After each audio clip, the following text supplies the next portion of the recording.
Good evening mga idol. Ito naman si Cloud Vlog. Ito mga idol, nandito tayo sa hospital ng Muntinlupa, Osmon mga idol. So yung kapatid ko nandun siya sa waiting area at bawal yung bantay dun sa loob.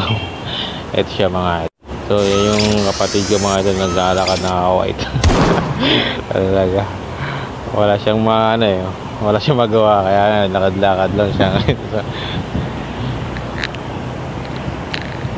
Then ito nga mga idol, asmon tayo dito sa kapatid ko kasi nabuburyong na nabuburing siya dito ngayon, kaya ayan, sinamahan ko muna.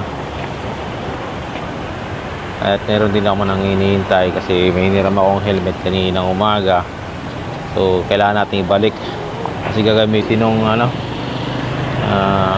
kasamaan din natin sa trabaho, kaya hintayin natin ngayon dito yung mga pick up ng helmet na pinasuyuan natin. So on the way na rin siya, kaya hintay lang natin. Anong pakiramdam ng may anak na babae? Smile Kaya mga idol, ito lang update natin ngayong maghapong ito mga idol. Thank you for watching. Please follow Cloud Vlog.